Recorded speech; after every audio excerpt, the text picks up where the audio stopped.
A new universal religion has been created through this phony pandemic plague, phony health crisis.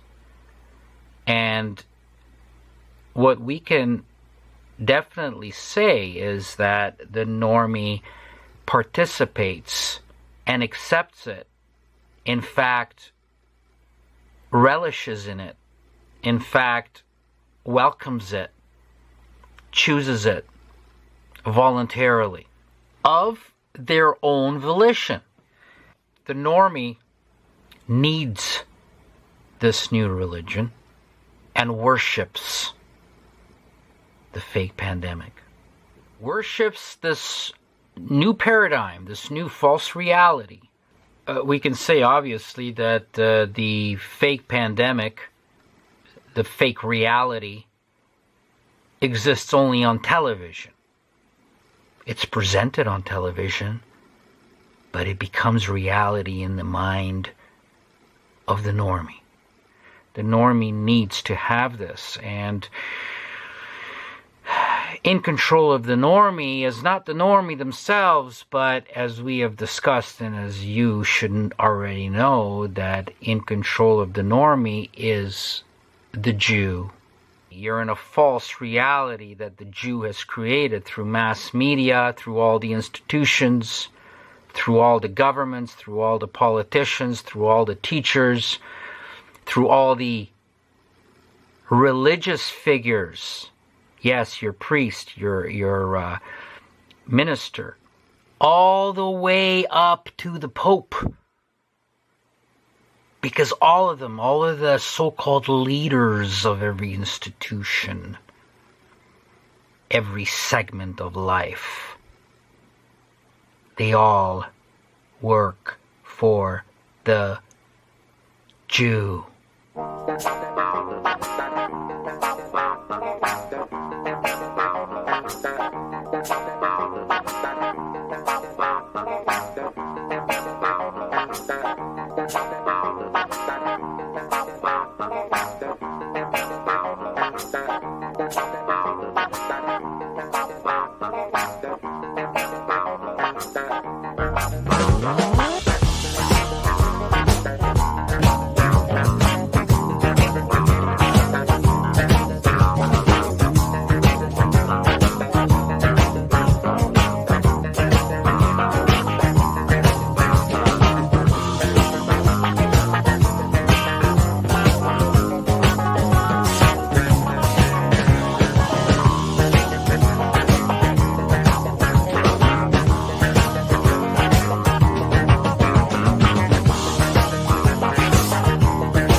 I did not have sexual relations with that woman, Miss Lewinsky.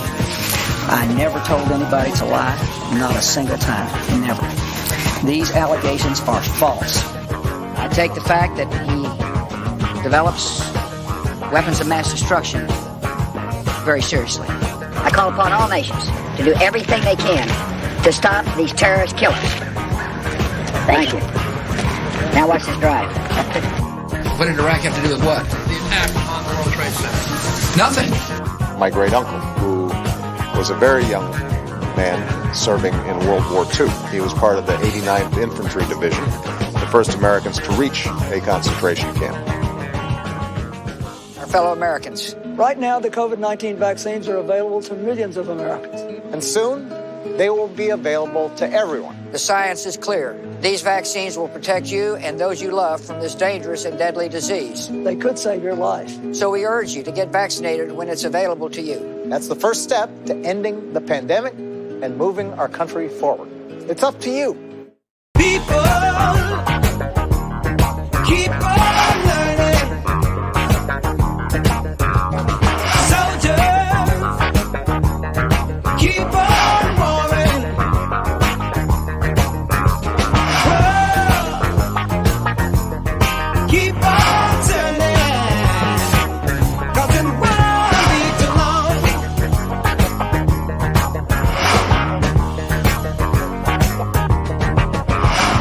Powers keep on lying, while your people keep on dying. World keep on turning, 'cause it won't be too long.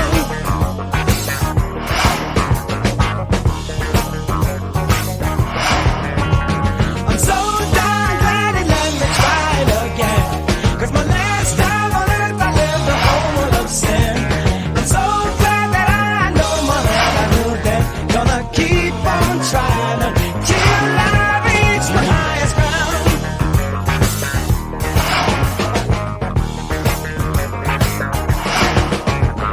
Teachers keep on teaching. Between Chinese, Indian, Hindus, Buddhists, and Christian, at least 6.5 billion people are idol worshippers that, according to the Torah, do not have the right to live.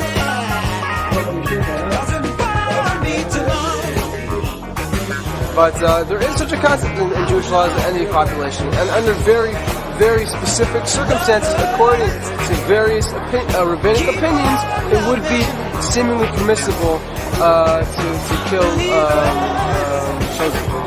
Keep on believing.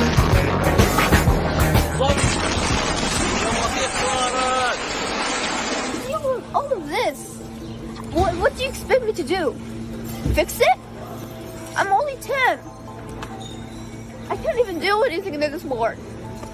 I just want to be a doctor or anything to help my people, but I can't. I'm just a kid. I don't even know what to do. I get scared, but not really that much. I do anything for my people, but I don't know what to do. I'm just 10.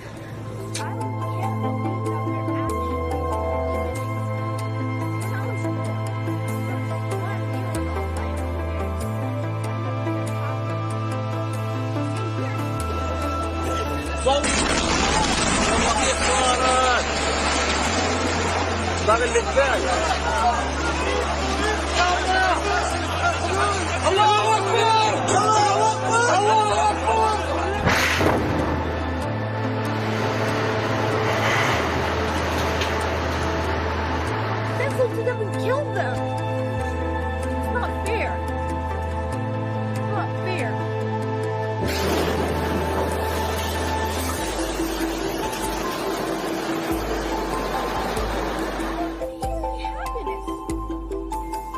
Kids are dying. Is this at 8 too? Is this at 8? Kids dying? Explosions in our house get us terrified because we don't know when we will die, when we will survive, when we will do anything. I can't believe the war. The occupiers are literally killing kids and parents are crying. Mothers can't believe their kids are dying. Kids in this house, she was in her parents' house. There was a 5-year-old kid, a 5-month-old kid, with his dad living inside their still house. I think the mother actually took the 5-month-old kid. When they went there, an explosion just went right to them. The mother and the 4 kids died, and the 5-month-old is still alive. It was a miracle for the 5-month-olds being alive, and also the father was not there, so he still also is alive. They're just kids. Why wouldn't you just send a missile to them and kill them? It's not fair.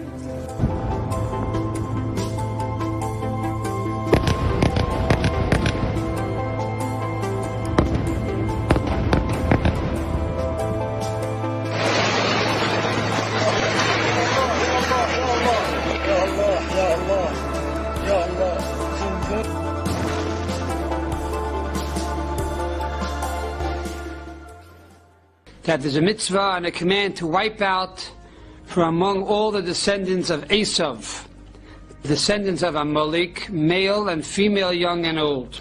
And that is why Amalek is so terrible, and it has to be totally uprooted. Therefore, God tells us we should erase their memory, and we should eradicate them from the face of the earth.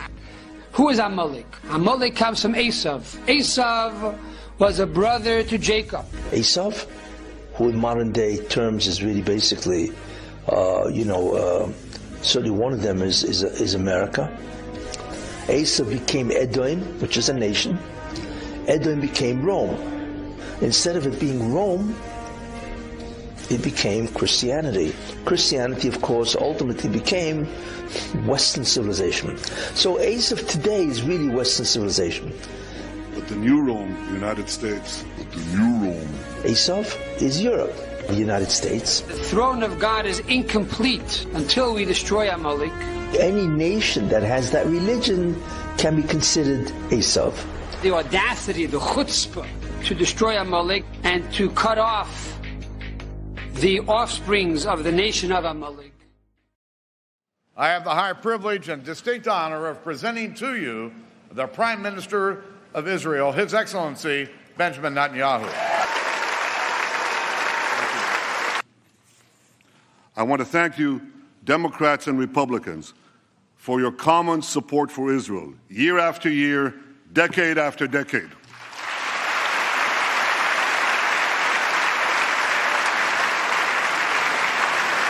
No matter on which side of the aisle you sit, you stand with Israel. And I will always be grateful to President Obama for that support.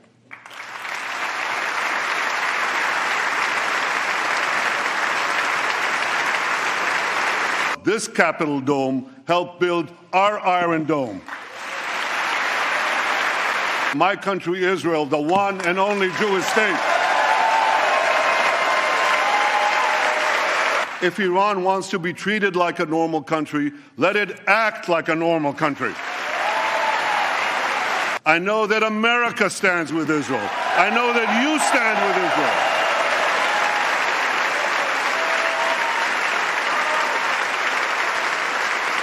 God bless the United States of America.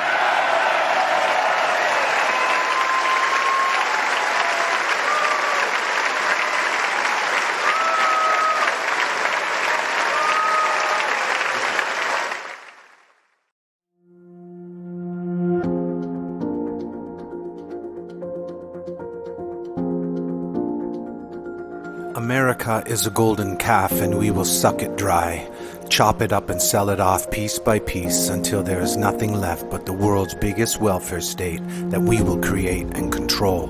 This is what we do to countries that we hate. We destroy them very slowly.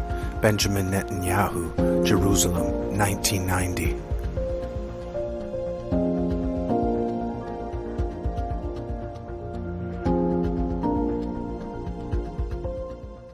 Tyler? Who's Tyler?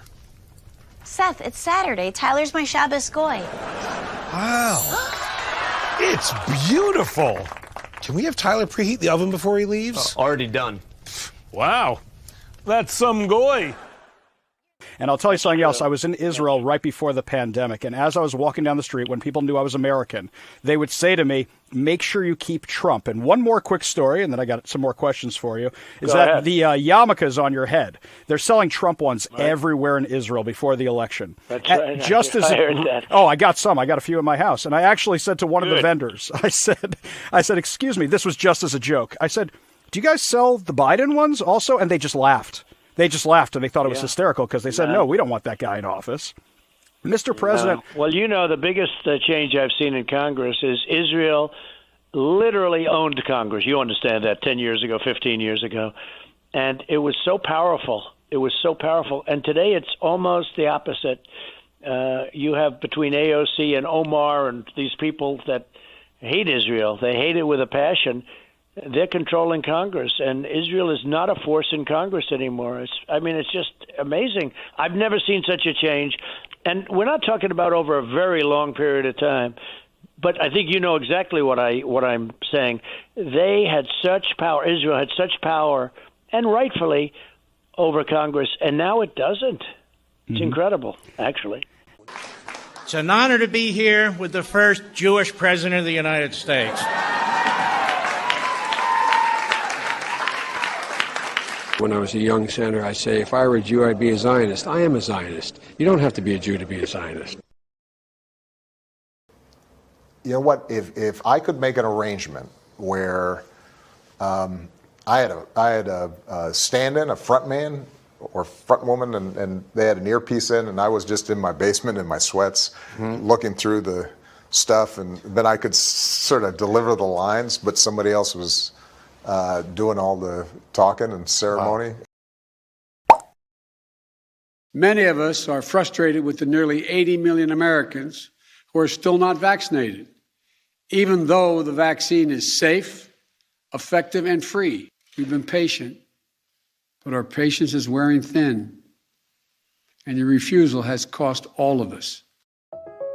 In the global fight against COVID-19, the Jewish people, who make up a tiny percentage of the world's population, have had an outsized impact in the difficult battle to protect lives. As scientists, chief medical officers, and top healthcare officials. Yet the contributions of one extraordinary person tower above the rest. That extraordinary person is Pfizer Chairman and CEO, Dr. Albert Bourla. Dr. Bourla led his team to deliver a COVID-19 vaccine in record time, while taking a risk by declining U.S. federal funding to avoid government bureaucracy and expedite vaccine production.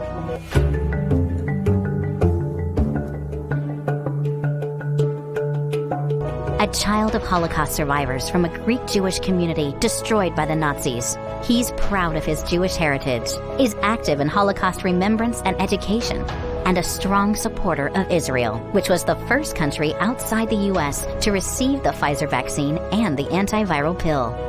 The pandemic is certainly not over, but the world is infinitely better off with Dr. Bourla helping lead the charge to save lives, with more than 2.5 billion Pfizer vaccine doses already distributed. Because of Dr. Bourla's extraordinary contribution to humanity as the world battles the worst health crisis in 100 years, Dr. Albert Bourla has been selected as the recipient of the 2022 Genesis Prize, the Jewish Nobel Prize. Thank you, and congratulations, Dr. Bourla. I'm honored to stand here today with dedicated colleagues from within the Department of Justice as well as beyond it to announce a historic settlement with Pfizer Incorporated, a pharmaceutical manufacturer, and its subsidiary Pharmacia and Upjohn company, arising out of civil and criminal allegations relating to Pfizer's allegedly illegal promotion of various drugs, most notably Bextra. In a combination civil and criminal settlement, Pfizer has agreed to pay $2.3 billion, the largest healthcare fraud settlement in the history of the Department of Justice. Within that $2.3 billion is a criminal fine of $1.195 billion, which makes it the largest criminal fine in history. When a drug is marketed or promoted for non-authorized so-called off-label uses, any use not approved by the FDA, as was the case here, public health may be at risk, and there's a real danger for patients that the medical providers who prescribed the medicine or the device aren't provided with, don't have full information about the drug's risks and benefits. The Office of the Inspector General in this department, and Dan Levinson is here on the stage with me this morning, spent 4 years in the conduct of this investigation. They didn't just implicate Pfizer. They actually identified and charged the senior managers who were responsible for the fraud. Major drug companies have been caught red-handed marketing drugs for unapproved uses. Now, even after pledging not to do it and paying millions of dollars in fines, guess what? They're at it again. Let's go now to Monica Bertrand for all the details. Monica? It's Carl, it seems that way. The practice of marketing drugs for uses other than what's on the label has been going on for years, and it's a huge moneymaker for drug companies. Pfizer has paid some of the largest fines in the industry after promising to stop marketing drugs for off-label uses in 2004. Just 2 months ago, its pharmacy and Upjohn unit agreed to plead guilty to promoting a drug approved only for the relief of arthritis and menstrual discomfort, now for treating all kinds of acute pain. Now for this, Pfizer has to pay the largest criminal fine in U.S. history, $1.19 billion. So why do drug companies continue the practice? Well, in short, as we mentioned, off-label sales are a huge moneymaker. According to a study by Stanford University, about 15% of all drug sales in the U.S. are for unapproved uses. Estimates show doctors write more than 10 million of these types of prescriptions each year. Dr. Sidney Wolf, director of health research at Public Citizen and editor of worstpills.org, says it's a serious problem, but he's not sure it will really stop.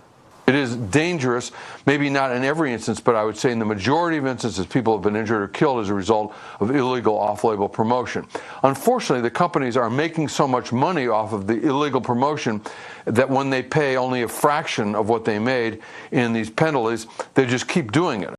And despite promises to stop the practice, Pfizer, Eli Lilly, Bristol Myers Squibb, and 4 other drug companies have paid a total of $7 billion in fines and penalties since May of 2004 for, again, marketing those medicines to doctors for unapproved uses. Scarlett? And Monica, $7 billion is not insignificant. Aren't these big pharma companies concerned about all these fines adding up? Not at all, but take a look at the stats, Scarlett. Pfizer has paid a total of $2.75 billion in off-label penalties since 2004. It works out to a little more than just 1% of the company's revenues of $245 billion from 2004 to 2008. And Eli Lilly, they already had a criminal conviction for misbranding a drug when it broke the law again, promoting its schizophrenia drug Zyprexa for off-label uses starting in 1999. The medication provided Lilly with $36 billion in revenue from 2000 to 2008. That's more than 25 times as much as the total penalty, so you can do the math. Now, you can call it a legal fig leaf if you'd like. Essentially, companies skirt the problem because there are no real reprisals, I should say, other than paying the fine. A parent company can continue to participate in, say, government programs even after its subsidiary has pleaded guilty to marketing drugs off-label. Scarlett, back to you. So no real disincentive here for the companies to stop doing this. And they're making a lot of money, you can see, compared to the revenues they take in for the drug. One of the whistleblowers, John Kopczynski, a former Pfizer sales rep and Gulf War vet, said in a statement, "In the Army, I was expected to protect people at all costs. At Pfizer, I was expected to increase treatments at all costs, even when sales meant endangering lives." In 2010, 2 virologists filed a federal lawsuit against their former employer, Merck Pharma, alleging the vaccine maker lied about the effectiveness of the mumps portion of its MMR2 vaccine. Merck hired Jewish Dr. Stanley Plotkin to testify on their behalf. He was a shoo-in to win the case. However, the astute prosecuting attorney exposed him for the vile sociopath that he actually is. The following is a portion of the January 11, 2018 legal deposition of acclaimed Jewish vaccinologist Dr. Stanley Plotkin, who is widely considered the godfather of modern vaccine programs.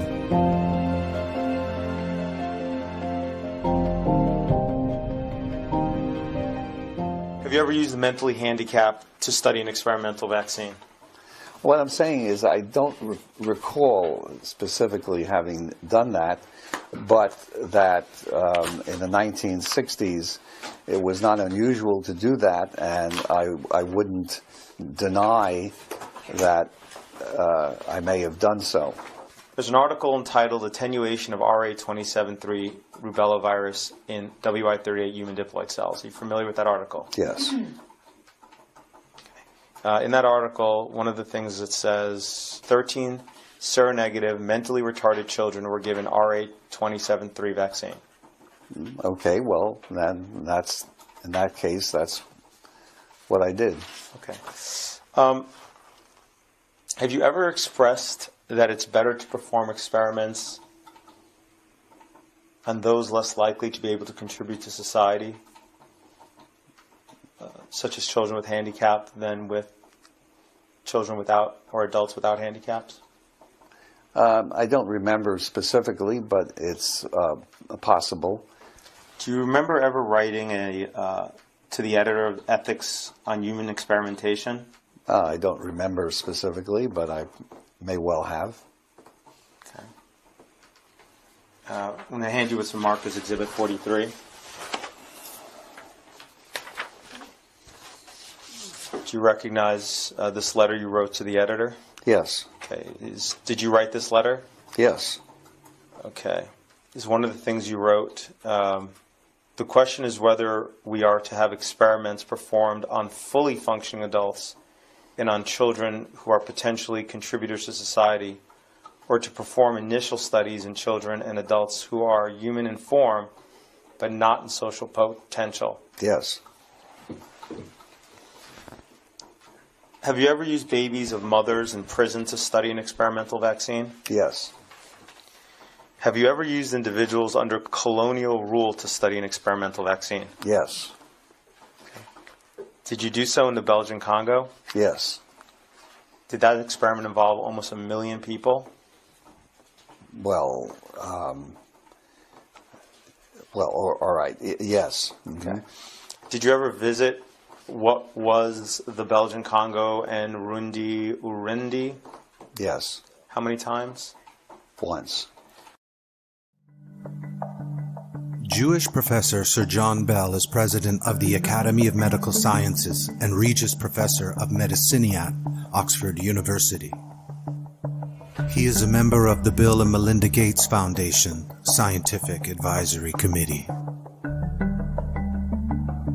I'm hopeful we're going to start to get a readout early in the autumn as to whether this thing works or not. A lot of this depends on the intensity of infection. So in order to get a readout, you have to have a certain number of incident cases in the control vaccine population, of incident cases in the control vaccine population, of incident cases in the control vaccine population. And of course, anything that happens... Professor John Bell.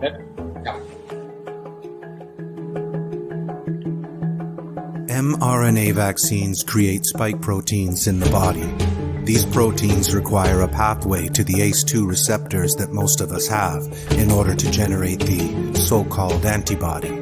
Spike proteins are now shown to cause blood clots, myocarditis, pericarditis, sudden death, and a whole host of autoimmune diseases. A new Japanese study regarding upregulation of spike proteins and who specifically is most and least at risk of developing blood clots and other side effects. I'm just going to tell you the facts. If you look at that paper, the people that have the most upregulation of the ACE2 pathway, because some of this is kind of surprising, are white Caucasians from Europe, and it's about 56% upregulated in those people, as well as in non-African blacks, 56% upregulation of the ACE2 pathway. Then it drops down to 39% in African blacks.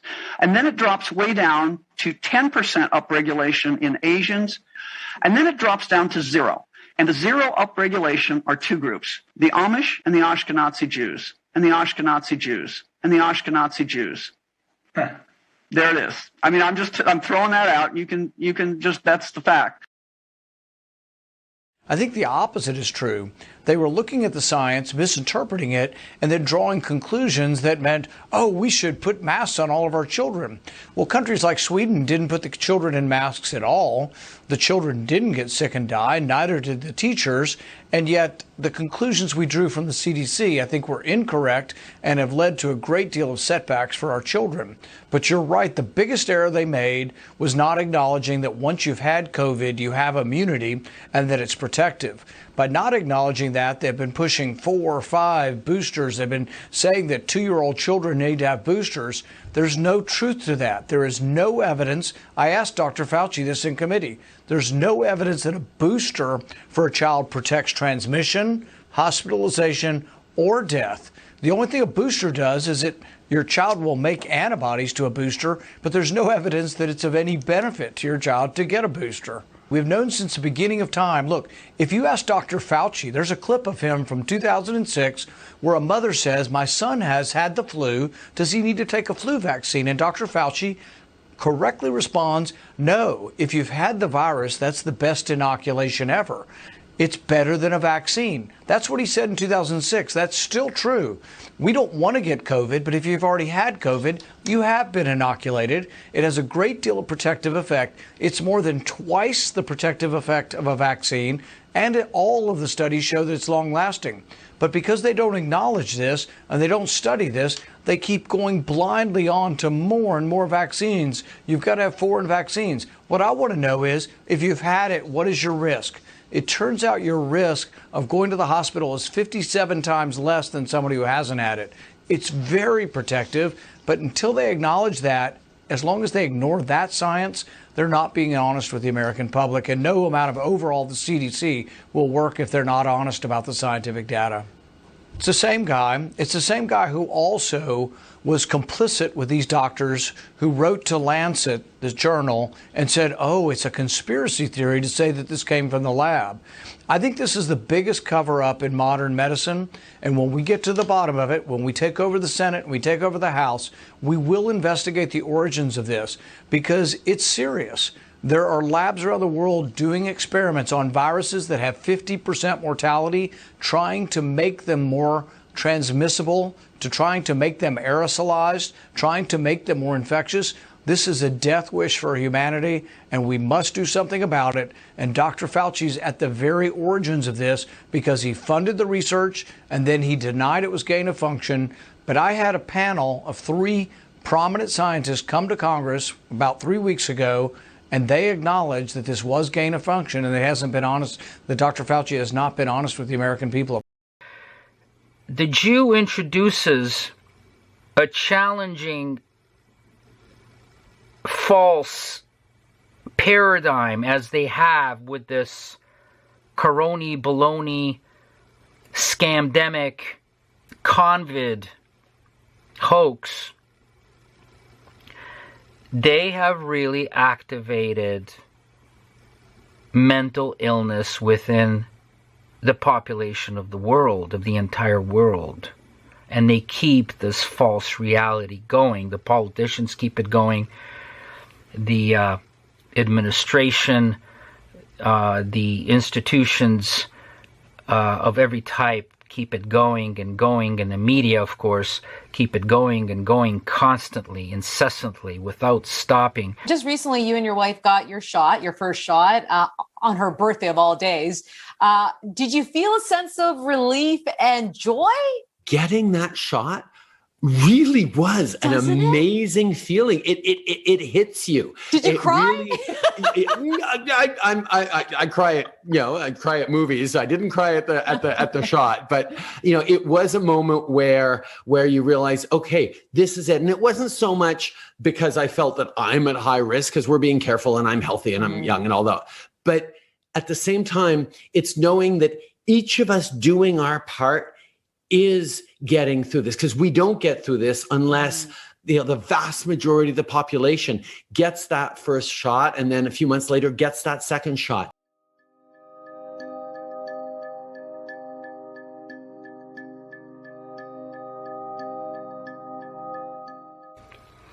So it's a very uncomfortable and confusing, disorienting, a bit frightening experience.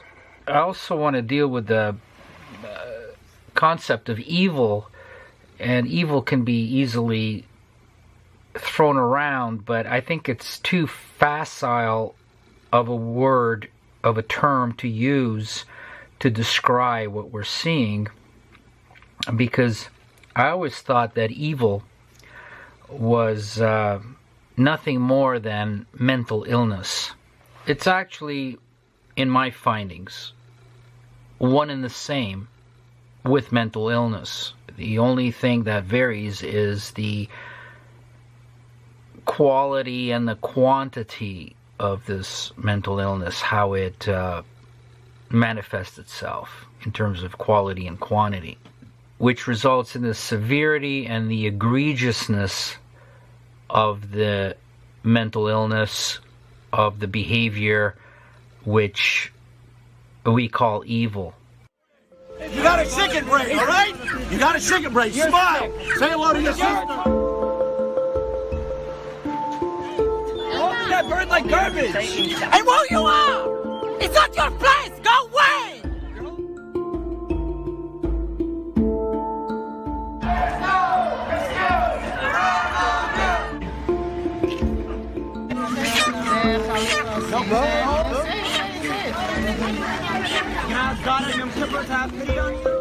You're going to kill someone else to atone for your own sins? You're going to accrue more sins? It's not a sin. It's brought in the Bible. They were created to be slaughtered. That's their main purpose in this world.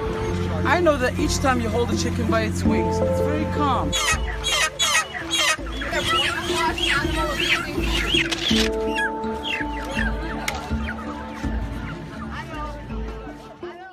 They're not being fed. They're not being watered. It's violating the law.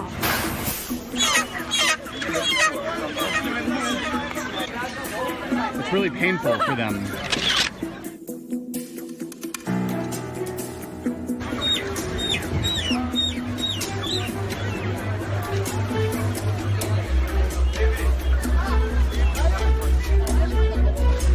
When you slit their throat, they don't feel pain? The way they do it, the knife is so sharp.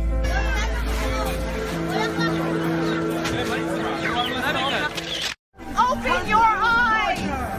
These animals are in pain! How do you not see that? You should drop dead with them. What logic makes you seriously think that you are passing your sins on to another living being?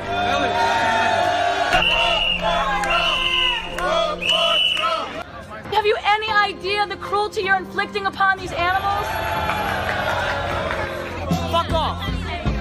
Those chicks in those crates want their mothers in the same way we did when we were born. They're just a different species. You laugh, but that's how ugly you are inside. So you have a right to protest here? You think you own the sidewalk? Shame! Shame! Shame on you! Shame! Shame! Shame! It's a shame! Shame!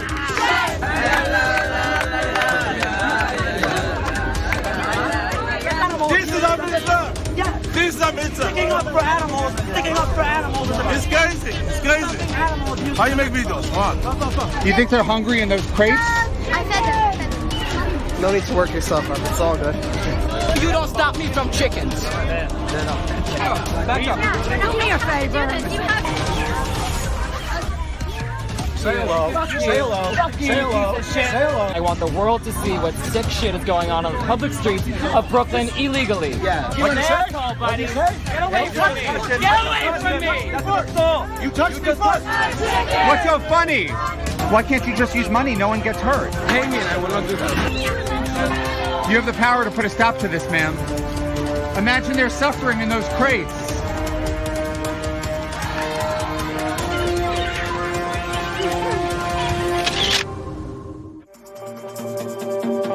Do I see you protesting in front of a slaughterhouse? Why don't you go to Kentucky Fried Chicken? Have you ever stepped on an insect?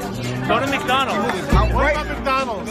Go to McDonald's. Go protest outside an abortion clinic. What about abortion? Fight against abortion. Do you stand outside abortion clinics? Yes or no? Donald Trump. Donald Trump. Donald Trump. Chickens are going to people who need it.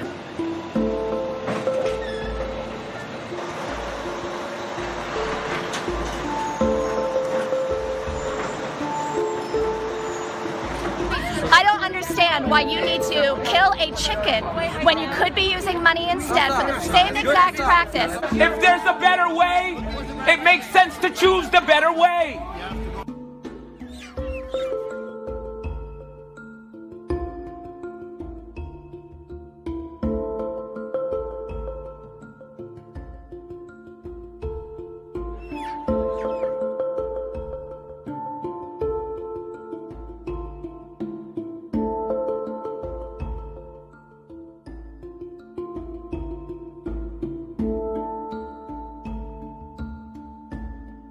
In their 6 weeks of life, the chickens are treated with deprivation, neglect, and cruelty.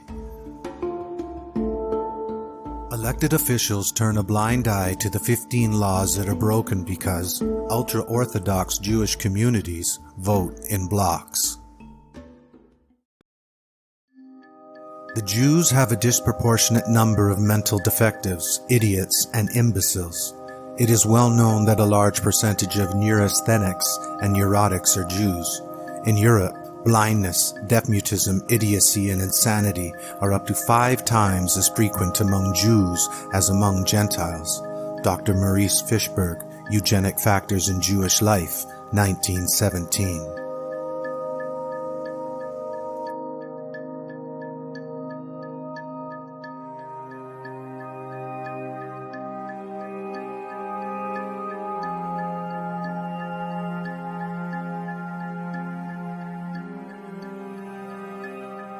Mental illness cannot be modified. It cannot be cured, so to speak. It can be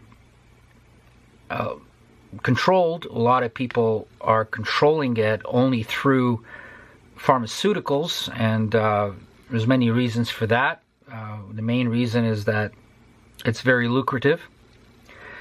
But controlling something is not the same as modifying it or curing the situation. When we examine the Jew,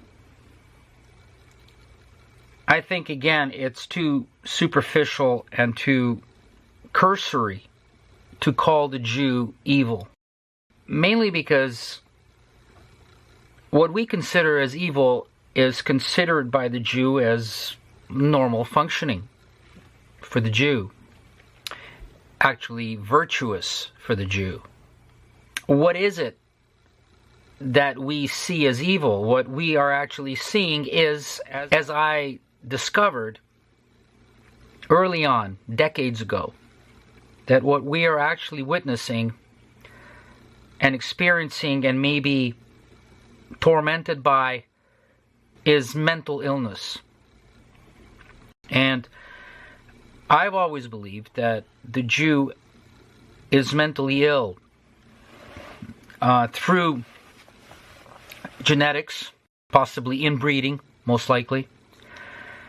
And also, it's a congenital situation when it comes to the Jew. Maybe all Jews, or maybe most Jews, are born mentally ill. Now that doesn't mean that they cannot function in other areas, and they cannot function even at a high level, obviously. But their whole perspective is skewed because of this mental illness, and this mental illness manifests itself through paranoia, well, basically psychosis, where they lose connection, either completely or partially, with reality. של כל אחד ואחד, כמו שאותו יימח שמו, אותו אחד מייסד הנצרות, אותו אחד מה שקורה איתו למעלה, עכשיו מות הגמרא בגיטין י"ז, מות שם הגמרא, דנים אותו בצואה רותחת, חבילה של צואה, של פסולת שיוצא מהקיבה של בני האדם, וחתולים וכלבים ואריות ונמרים, רותחת, מבעבעת, שם שמים אותו, שם הוא נענש כרתו רגע ברגע. זה ככה, את זה לא הבאתם, כל הכנסיות, כל הצלבים שלהם, הצלב הגדול הזה על הארו בברזיל, מתפוצץ לרסיסים, לכל העולם, וכולם יראו את זה, כולם יראו את זה. Vous allez le payer très cher, les Européens. Mais à un point, vous n'avez même pas notion de quoi on parle. Et vous n'aurez pas au fuir. Quand l'Italie disparaîtra, quand Édom, c'est pour ça que le QG de la chrétienté qui vient de Esav se trouve là-bas, quand cet endroit-là disparaîtra, et c'est ce que veut faire l'islam, il s'occupe. L'islam, c'est le balai d'Israël, sachez-le. C'est-à-dire qu'un jour, au lieu qu'on fasse tout le travail, et on voit Ishmaël pour régler le problème. Quand il va débarrasser tout ça et que le va revenir chez nous, alors c'est Melech HaMashiach. Cette guerre-là, dans le monde dans lequel on vit, elle est nécessaire. Et pourquoi est-ce qu'elle est nécessaire? Parce que l'un va utiliser l'autre. Pour ne pas qu'Israël rentre en guerre, Akadosh Baruch Hu Shtabach Shemo Lahad, dit le Chafetz Chaim, va provoquer que Ishmaël se lève contre Esav. Donc ce que vous êtes en train de subir en France, en Europe, qui fait tellement peur, ça devrait être pour nous la plus belle nouvelle de notre histoire juive. Enfin, on commence à s'y approcher. Enfin, on commence à réaliser ce que les sages nous avaient prescrit avant. Ce que je vous ai dit tout à l'heure, c'est marqué dans Sandheden. Le Mashiach viendra que quand Édom, l'Europe, la chrétienté sera totalement tombée. Donc je vous pose la question, c'est une bonne nouvelle que l'islam envahisse l'Europe? C'est une excellente nouvelle, ça annonce l'envie de Mashiach. De grandes hécatombes se prépareront dans le pays d'Édom, Rome. C'est un jour de vengeance pour l'Éternel, une année de représailles pour la cause de Tzion. Tout ça, c'est marqué dans le prophète Ishaïa. Et ce sera le monde juif qui va grandir, et que ce sera la nation qui elle va gérer le monde. La terre d'Israël, Akadosh Baruch Hu, il va l'attirer, le monde entier, ça sera Israël. Et Israël, ça sera Yerushalayim. Et la seule personne qui va dominer dans le monde, ce soit Be'ezrat Hashem, avec le Mashiach, cette pierre qu'elle va grandir, ce sera le peuple d'Israël. The most respected newspaper in Israel is the Jerusalem Post. The headline reads, Yosef, Gentiles exist only to serve Jews. Rabbi Yosef is the former Sephardic chief rabbi of Israel and the foremost rabbinical authority in Israel. Quote, the sole purpose of non-Jews is to serve Jews. Goyim were born only to serve us. They have no place in the world, only to serve the people of Israel. Abraham Kook, the religious mentor of the entire settler movement, said, quote, the difference between a Jewish soul and souls of non-Jews is greater and deeper than the difference between a human soul and the souls of cattle. The Talmud, chief books of Jewish law, say clearly in a number of places that Gentiles are not even human beings, and it goes much further. I quote, the best of Gentiles should be killed. Talmud sages explain this commandment by saying, quote, the best of Gentiles should be killed just as the best of snakes should have their heads crushed. Nice.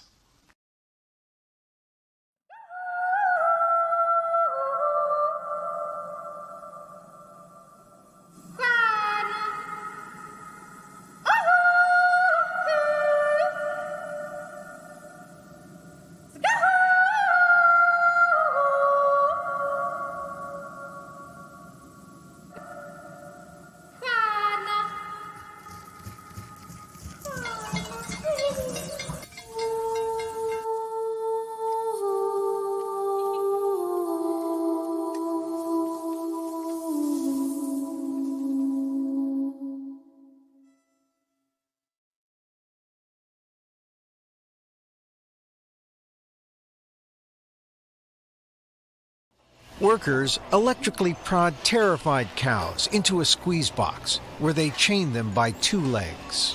The bottom then drops open, causing the cows to plunge to the kill floor.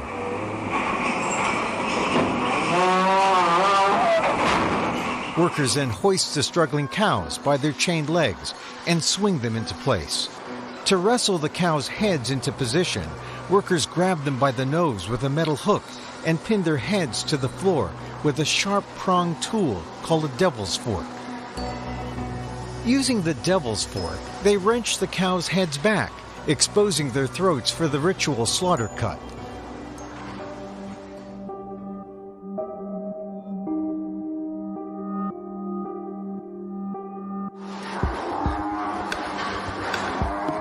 Teams of kosher slaughterers are sent from Israel to South America. Up to 80% of the kosher meat exported to Israel comes from slaughterhouses that use shackle and hoist methods. Even after the cow's throat is cut, the worst is still to come. Hung upside down, many cows are fully conscious while bleeding out, some for over 2 minutes.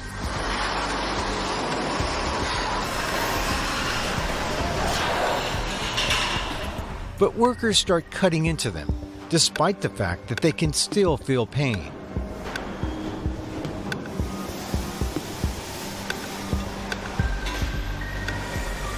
This cow remained alive and conscious for several minutes during the process.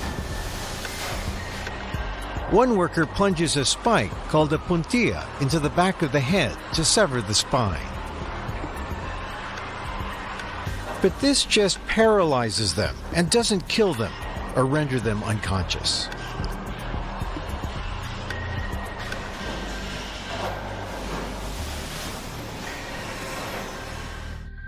After previous PETA investigations, the chief rabbi of Israel promised to phase out shackle and hoist slaughter and declare the meat to be non-kosher. But as this new investigation has exposed, these promises have not been kept. Why continue to kill animals in such a primitive and cruel way? The answer may surprise you. It's not for religious reasons. Shackle and hoist slaughter persists because it's faster and cheaper. This calculated cruelty allows slaughterhouses to kill more than 90 cows per hour. Shackle and hoist slaughter is almost twice as fast as less agonizing methods. This is the hidden cost of cheap kosher meat. The cows are paying the price. Shockingly, representatives of the chief rabbi's office previously defended the kosher status of shackle and hoist beef, declaring that gratuitous cruelty does not disqualify the meat as kosher. It's in the Jewish interest, it's in humanity's interest that whites experience a genocide. Until white children are burned alive, white women raped, mutilated, murdered, and all white men who have not been slaughtered watch powerlessly as their people are terrorized. Only then will mankind be on a more equal footing, ready to discuss white privilege and the apparent chip on the shoulder that minorities have. Rabbi Ishmael Levitz.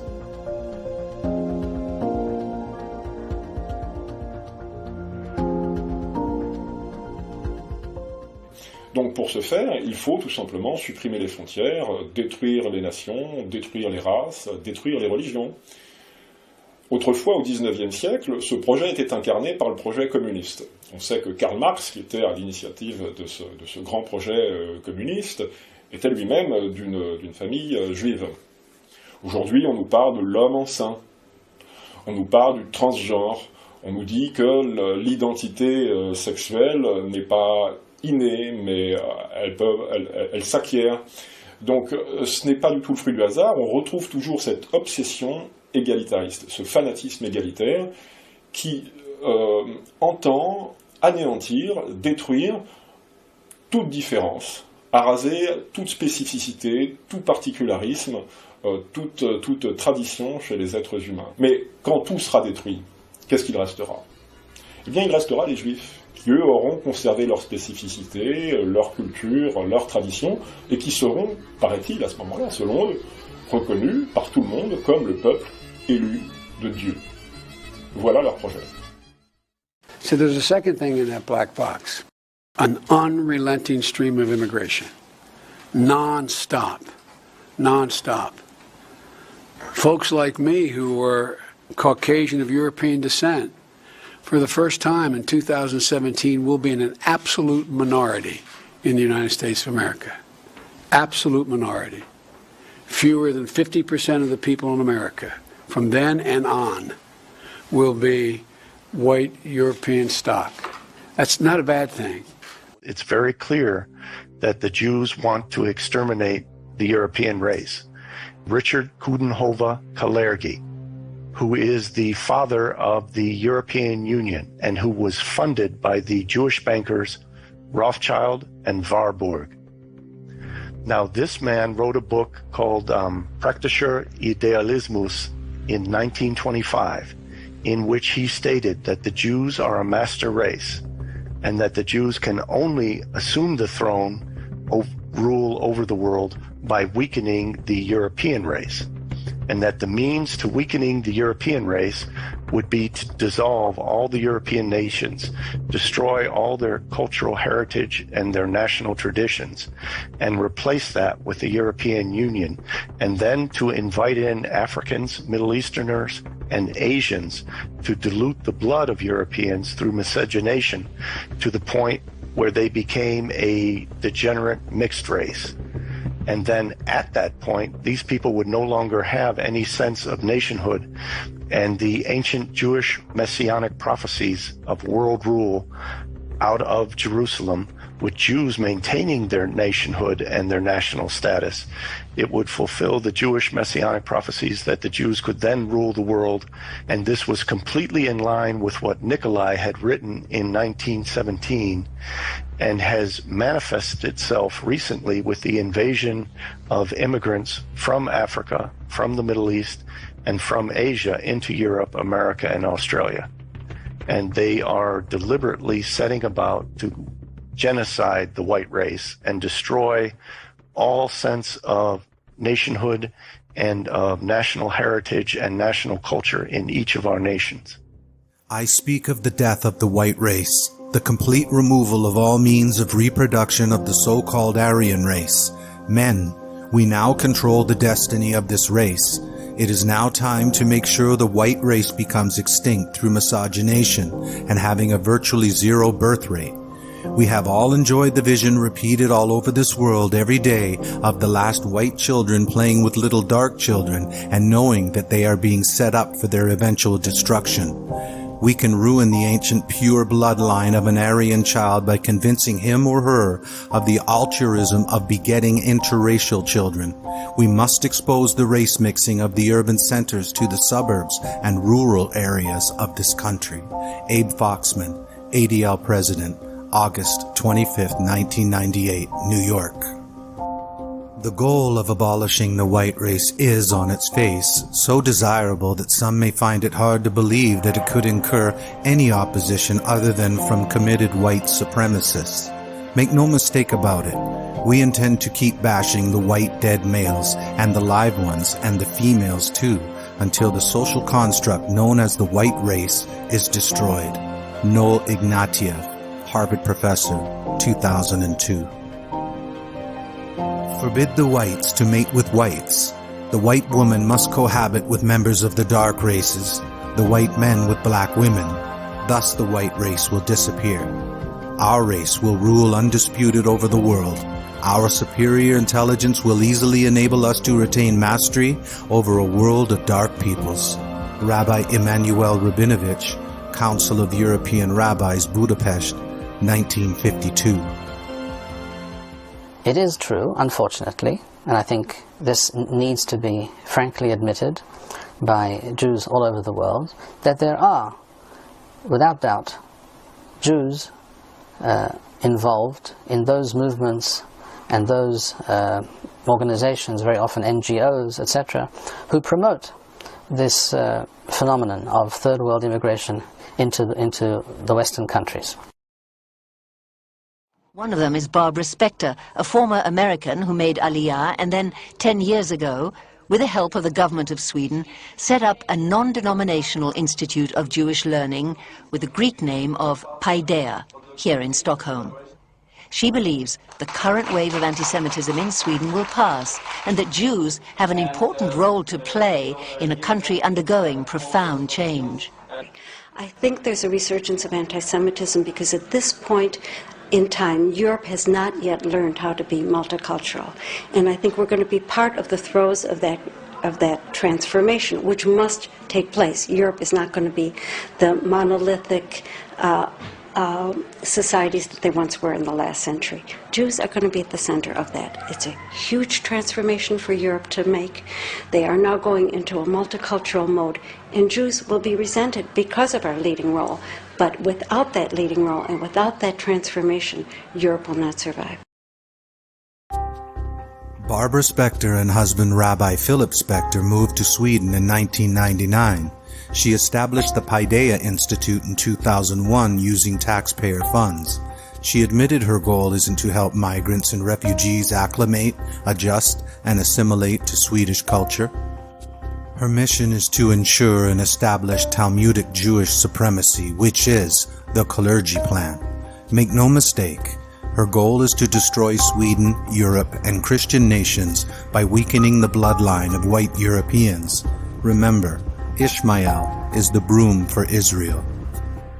Refugees don't occur by happenstance. There would have to be a crisis, a natural or manufactured event to displace millions. People en masse don't abandon their families, community, country, and culture for no reason. For that to happen, it takes. War.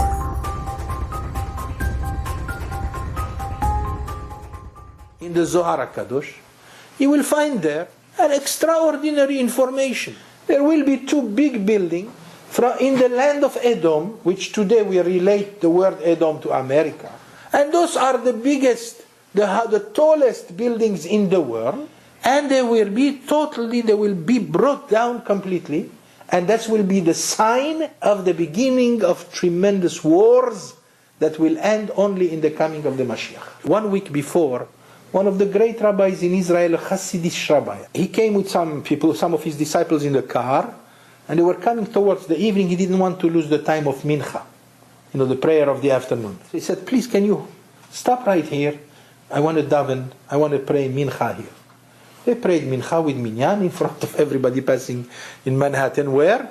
Right there, near the World Center. After he finished the davening, the prayer, he said, say bye-bye to those buildings because you are not going to see them no more.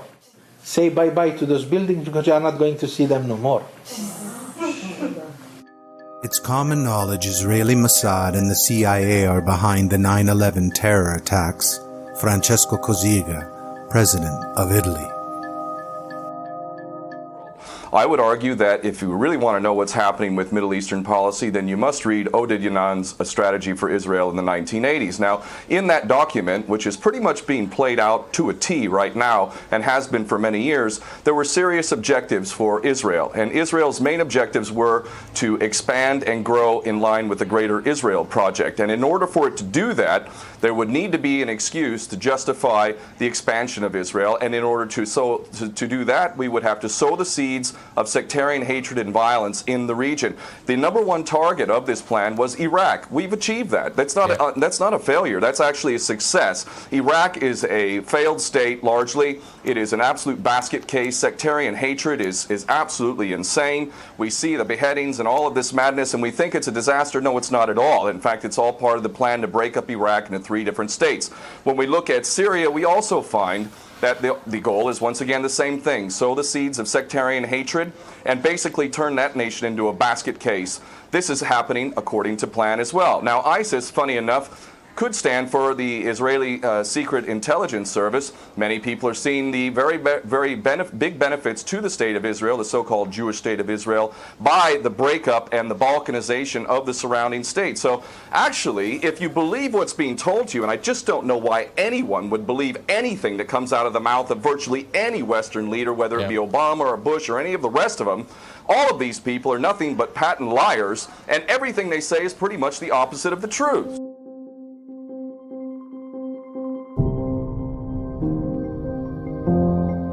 About 10 days after 9/11, I went through the Pentagon and I saw Secretary Rumsfeld and Deputy Secretary Wolfowitz. I went downstairs just to say hello to some of the people on the Joint Staff who used to work for me. And one of the generals called me in. He said, "Sir, you got to come in. You got to come in and talk to me a second." I said, "Well, you're too busy." He said, "No." He says, "We've made the decision. We're going to war with Iraq."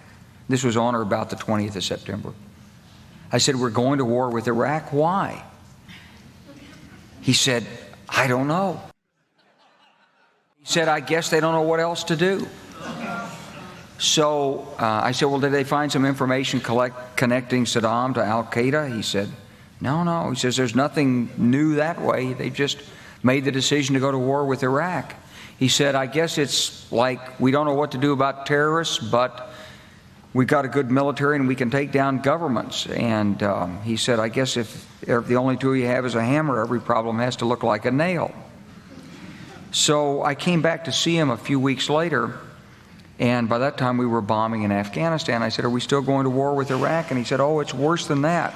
He said, he reached over on his desk, he picked up a piece of paper, and he said, I just got this down from upstairs," meaning the Secretary of Defense's office today, and he said, "This is a memo that describes how we're going to take out 7 countries in 5 years, starting with Iraq and then Syria, Lebanon, Libya, Somalia, Sudan, and finishing off Iran."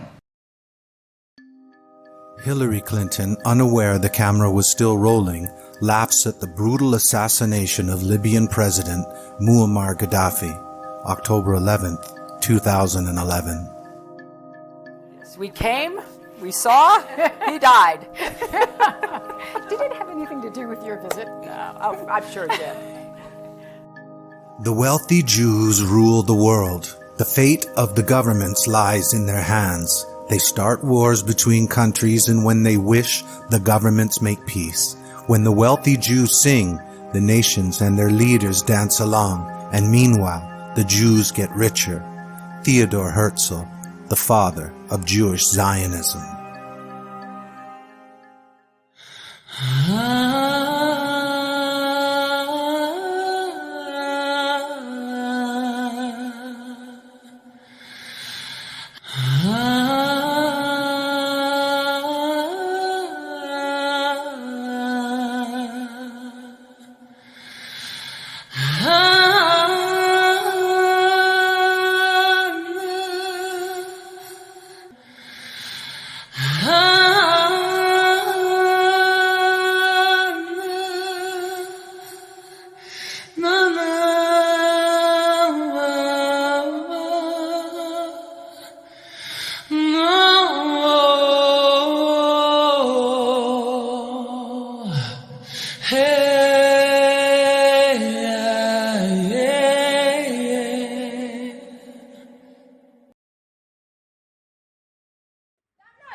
A mangiare, te ne vai al lavoro come lavorano tutti. Invece di tenere là questi sigarette, i soldi ce li hai per le sigarette e non hai soldi per comprarti il pane? Vergognoso, schifoso, schifoso che non sei altro, schifoso, vergogna, guarda qua, guarda che sta qua sta povera creatura, guarda qua, vergogna, vergogna, dove andate al vostro paese? Andatevene a mangiare. Vedo che le sigarette qui ci sono però, quindi non è mangiare quello, non è mangiare quelli, non si comprano. Since the spring of 2014, an estimated 3.6 million African and Middle Eastern migrants, 90% of which were younger men under the age of 35, illegally entered the continent of Europe by myriad land and sea routes. This unprecedented event, precipitated and managed by the hostile liberal elite, then required continuous mainstream propaganda and NGO support for the native European population to willingly accept its continued demographic demise. The details have been researched so abundantly that there is no need to discuss them further. However, what has never been explored to any significant degree is how this costly billion-dollar international scheme was paid for, and how the poorest people on earth were somehow able to walk right into the nations of Europe, which often required cold hard cash, and in sums they simply couldn't afford. Firstly, how does a 20-year-old youth from the Democratic Republic of Congo, where the average yearly wage is about $400, come up with some $2,000 or more to pay for the long trek across the African continent into Libya, then onto a makeshift boat that could ferry him to a European port of call? Well, in short, someone gave it to him. The sum of $2,000 to a young African in any of the sub-Saharan regions is the equivalent of about $100,000 for a similarly aged, unmarried young person living in America. Young people from these areas simply do not have that sort of cash. There have been numerous reports of NGO trucks and black unmarked vehicles operating in the vicinities of well-known pickup points along the early stages of these migration routes. And although these culprits, handlers, and exchangers of currency have been difficult to source, there is no question that large quantities of money are being funneled in somehow. The total operational transport cost to all migrants who illegally entered Europe over the past 5 years is estimated to be about $8 billion. This was paid mostly in cash. Such an alarming total exceeds even the GDPs of some of these countries put together, and there is absolutely no way that all of this money came from third world pockets. So, where did it come from?